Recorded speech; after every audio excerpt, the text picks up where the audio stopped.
The famous Star of Bethlehem may not have been a star at all, but an extremely rare planetary alignment per a University of Notre Dame astrophysicist Grant Matthews. Astronomers, historians, and theologians have pondered the question of the Christmas star for many years, said Matthews in a press release. Where and when did it appear? What did it look like? Of the billions of stars out there, which among them shone bright on that day so long ago? After studying historical, astronomical, and biblical records, Matthews believes that the event that led the Magi to Bethlehem was a rare planetary alignment that occurred in 6 BC. During the alignment, the Sun, Jupiter, the Moon, and Saturn were all in Aries, while Venus was next door in Pisces and Mercury and Mars were on the other side in Taurus. At the time, Aries was also the location of the vernal equinox. Matthews' research notes that the presence of Jupiter and the Moon signified the birth of a ruler with a special destiny. Saturn was a symbol of the giving of life, as was the presence of Aries in the vernal equinox, also marking the start of spring. The professor said that alignment in Aries signified a newborn ruler in Judea, to the Magi, which were the Zoroastrian priests from ancient Babylon and Mesopotamia. What if another celestial body, a massive planetary object on a larger elliptical orbit, joined in on this event? A planet recorded on Sumerian cuneiform tablets over 5,000 years ago that described the home of the Anunnaki, a planet named Nibiru. Long before the field of astrophysics posited that the Star of Bethlehem may have been a different type of event, well-known ancient astronaut theorist Lloyd Pye offered an alternate explanation. In referencing the timeline of the planet Nibiru, Pye said the following: "I base my theory, my belief in it, around the end of the last ice age and the Great Flood. If you divide 3600, working your way down, you get the last time Nibiru was here around 200 BC. But if you waffle that a couple of hundred years to around zero, because it's not necessarily exactly like clockwork 3600 years, that could be just an approximation. So if you bring it to around the year zero, then I think you could explain the Star of Bethlehem, which is reasonably well documented in that it was a star. Now, what was it? There are various theories about it being conjunctions of planets in the sky, but if you make the assumption that something was there for sure to be written about in the way that it was, I would think that Nibiru would be a good candidate for being the Star of Bethlehem, the unexplained, the unexpected star in the sky." If the viewer is not familiar with Lloyd Pye, the archive highly recommends taking a look at 2 of his works, Everything You Know Is Wrong and Intervention Theory. Considering that the celestial event known as the Star of Bethlehem may have in fact been the latest appearance of the planet Nibiru, a larger question now presents itself. What is the relevance of Jesus' birth to Nibiru and the Anunnaki? This provocative question requires a lengthy and meticulous answer, and one has been provided by Sir Lawrence Gardner. Apart from Zechariah Sitchin, Gardner was perhaps the most knowledgeable researcher on the topic of the Messianic bloodline and its relation to the Anunnaki. The archive is soon releasing a production based on Gardner's research found in his work, Genesis of the Grail Kings. The full answer to the question of Jesus' relation to the history of the Anunnaki on Earth is provided in this work. Additionally, the topic is also covered in his book, Bloodline of the Holy Grail, and the archive has already posted a 4-part series covering that research. Links are listed in the description below this video. In an effort to make this presentation somewhat brief, the archive is providing a limited number of Gardner's excerpts which succinctly highlight the Anunnaki relationship to Jesus. Clearly, I had to get back to the more ancient writings in order to find any anomalies. Given that the first group of these books was written while the Jews were held captive in Mesopotamian Babylon in the 6th century BC, it is apparent that Babylon was where the original records were then held. In fact, from the time of Adam through some 19 said generations down to Abraham, the whole of Old Testament patriarchal history was Mesopotamian. More specifically, the history was from Sumer in southern Mesopotamia, where the ancient Sumerians did indeed refer to the grasslands of the Euphrates Delta as the Eden. The old writings tell us that throughout the patriarchal era, the Israelites endeavored to support Adon, the Lord, but at every turn El Shaddai, the storm god, Jehovah, retaliated with floods, tempests, famines, and destruction. It leaves us knowing that within an overall pantheon of gods and goddesses, many of whom are actually named in the Bible, there were two predominant and opposing gods, known as El Elyon and Baal, El Shaddai and Adon, Ahriman and Mazda, Jehovah and Lord, God and Father. But these styles are all titular, they are not personal names. So who precisely were they? To find the answer, we have to look no further than where these gods were actually operative.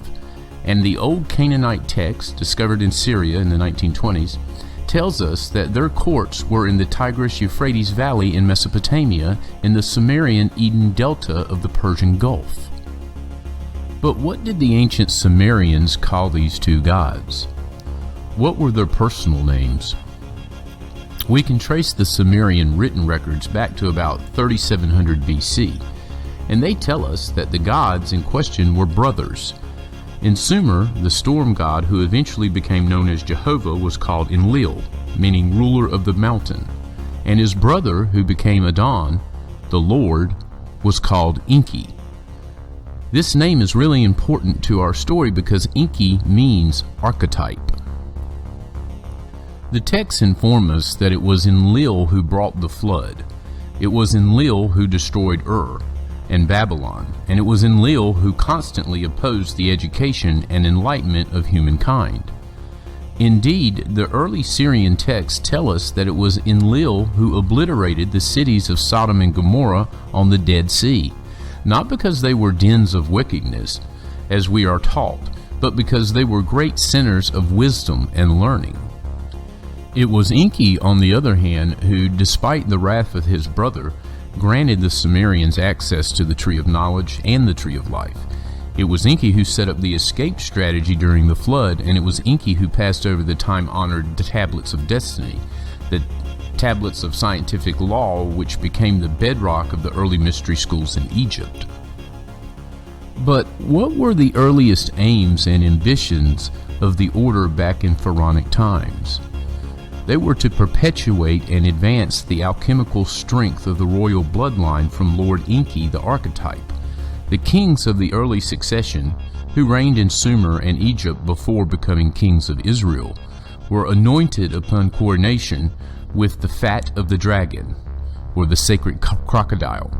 This noble beast was referred to in Egypt as the Messiah, from which derived the Hebrew verb to anoint. And the kings of this dynastic succession were always referred to as dragons or messiahs, meaning anointed ones.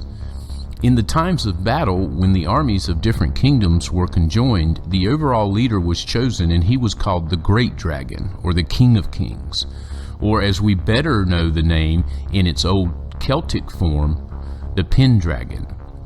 One of the interesting items from the archives of the Dragon Court is the origin of the word kingship. It derives from the very earliest of Sumerian culture, wherein kingship was identical with kinship, and kin means blood relative. In its original form, kinship was Cainship, and the first king of the Messianic dragon succession was the biblical Cain, head of the Sumerian house of Kish. On recognizing this, one can immediately see the first anomaly in the traditional Genesis story, for the historical line to David and Jesus was not from Adam and Eve's son Seth at all.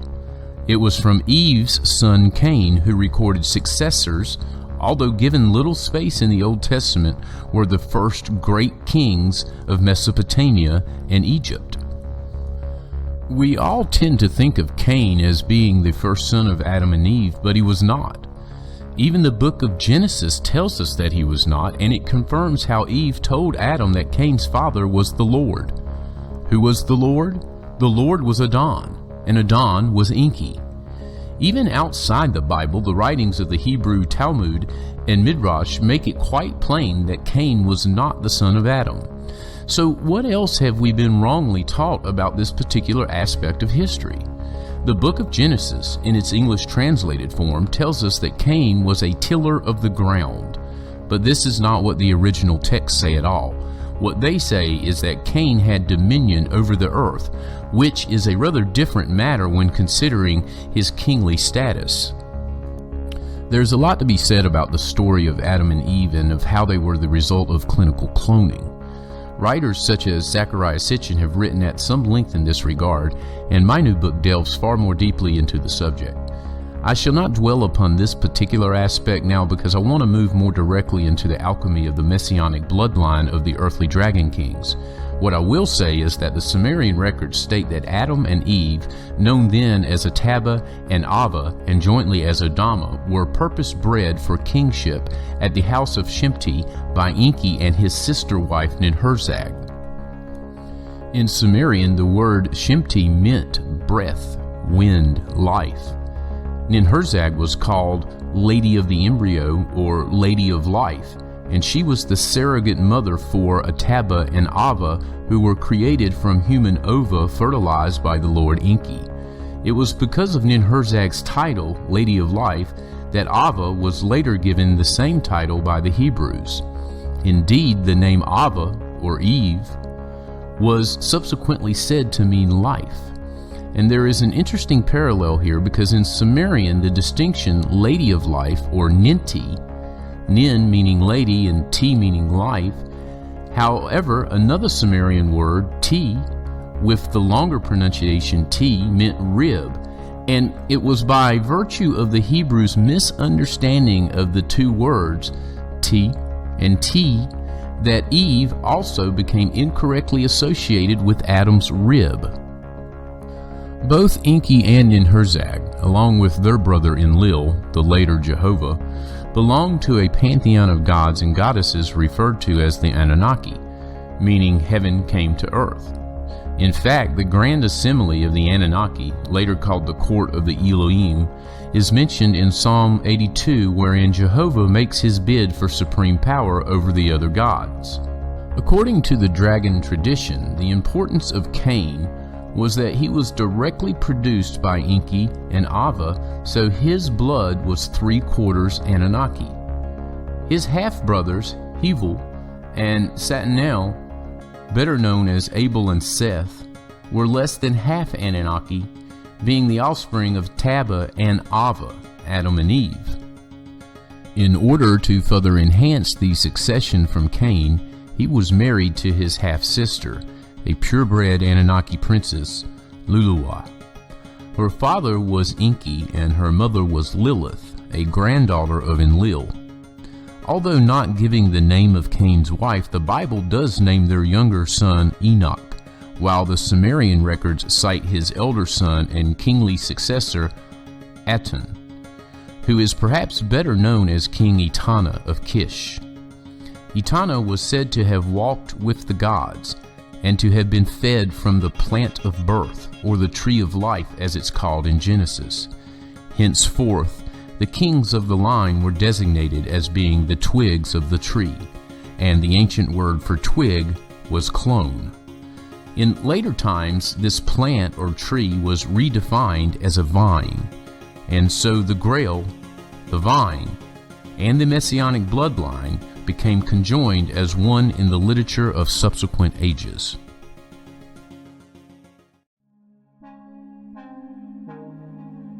While the archive does not agree with the timeline of the Star of Bethlehem being the planet Nibiru, it does see an opening that Pi recognized based on the Ice Age timeline.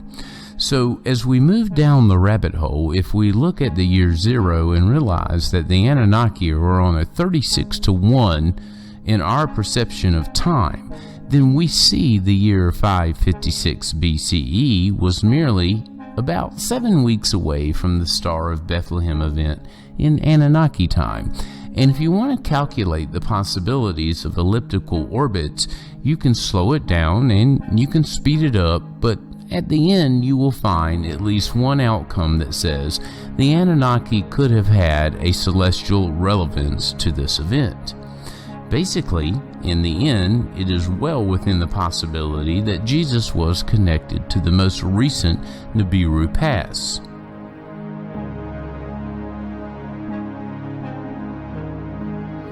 We have all learned to go along with what we're taught about the Gospels in schoolrooms and churches. But is the teaching correctly related? Does it always conform with the written scriptures? It is actually quite surprising how much we learn from pulpits or picture books without checking the biblical text. The Nativity story itself provides a good example. It is widely accepted, as the Christmas card keeps reminding us, that Jesus was born in a stable. But the Gospels do not say that. In fact, there is no stable mentioned in any authorized Gospel. The Nativity is not mentioned at all in Mark or John, and Matthew makes it quite plain that Jesus was born in a house. So where did the stable idea come from? It came from a misinterpretation of the Gospel of Luke, which relates that Jesus was laid in a manger. Not born, as often misquoted, but laid, and a manger was, and still is, nothing more than an animal feeding box. In practice, it was perfectly common for mangers to be used as emergency cradles, and they were often brought indoors for that very purpose. So why has it been presumed that this particular manger was in a stable? Because the English translations of Luke tell us that there was no room in the inn. But the old manuscript of Luke did not say that. In fact, there were no inns in the region. Travelers lodged in private houses, and family hospitality was a normal way of life in those days. In fact, if we are really going to be precise, there were no stables in the region either. Stable is an English word that specifically defines a place for keeping horses. But few horses, apart from some Roman officers, were ever used in first century Judea. They mainly used mules and oxen, which, if kept under a cover at all, would have been in some type of outhouse and certainly not a stable. As for the mythical inn, the original Greek text of Luke does not relate that there was no room in the inn. By the best translation, it actually states that there was no provision in the room. As previously mentioned, Matthew states that Jesus was born in a house. When correctly translated, Luke reveals that Jesus was laid in a manger because there was no cradle provided in the room. While on the subject of Jesus' birth, we ought to look at the chronology here, because the two Gospels which deal with the Nativity actually give different dates for the event. According to Matthew, Jesus was born in the reign of Herod the Great, who debated the event with the Magi and apparently ordered the slaying of the infants. King Herod died in the notional year 4 BC, so we know from Matthew that Jesus was born before that. Indeed, because of this, most standard concordance Bibles give 5 BC as Jesus' date of birth. In Luke, however, a completely different date is given. This gospel states that Jesus was born while Cyrenius was governor of Syria, the same year that Emperor Augustus implemented the national taxing census, which caused Joseph and Mary to go to Bethlehem. There are two relevant points to mention here, both of which are recorded in the first century Jewish annals. Cyrenius was not appointed governor of Syria until 6 AD, and this was the very year that Emperor Augustus implemented the census, which was supervised by Cyrenius himself. So Jesus appears to have been born on two separate occasions, before 4 BC and again in 6 AD. Is there a mistake in one of the Gospels? Not necessarily, at least not in the way things were originally portrayed.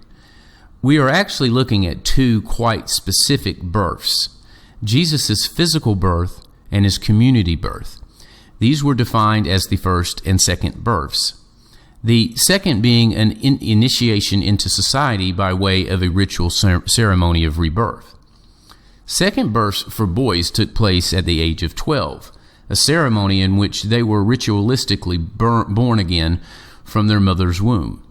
And so we now know from Luke that Jesus was 12 in 6 AD, Unfortunately, the latter-day Gospel translators and transcribers completely missed the significance of this, while subsequent church teachings combined the Matthew and Luke accounts into one, giving rise to the spurious nonsense about a nativity scene in a stable. Since Jesus was 12 in 6 AD, as given in Luke, then he was actually born in 7 BC, which was indeed during the late reign of Herod the Great, as related in Matthew. But we now discover what appears to be another anomaly. The Luke Gospel then says that when Jesus was 12 years old, his parents, Mary and Joseph, took him to Jerusalem for the day, only to walk homewards for a full day's journey with their friends before they realized that Jesus was not in their party. Then they returned to Jerusalem to find him at the temple discussing his father's business with the doctors. In reality, what sort of parents would wander for a whole day in the desert without knowing their 12-year-old son was not with them? The fact is that the whole point of the passage has been lost in the translation, for there was a wealth of difference between a 12-year-old son and a son in his 12th year. When a son, on completing his initial 12 years, that is to say on reaching his 13th birthday, was initiated into the community at the ceremony of the second birth, he was regarding as commencing his first year. It was the original root of the modern bar mitzvah. His next initiation, the initiation of manhood in the community, took place in his 9th year, when he was 21, the root of the age 21 privilege. Various degrees then followed, and the next major test was at the end of his 12th year, at the age of 24. It is therefore apparent that when Jesus remained at the temple in the 12th year, he was actually 24 years old, not 12. And for his discussion with the doctors, this would have related to his next degree, the degree set by his spiritual father, whose business he discussed. At that time, his spiritual father, the overall patriarch, was Simeon of the Essene. And we see in Luke that it was precisely this man, the just and devout Simeon, who had legitimated Jesus under the law. So, can we trust the Gospels? The answer to the question is yes, we can trust them to a point, but we cannot trust the convoluted and distorted versions which are published and presented to us today.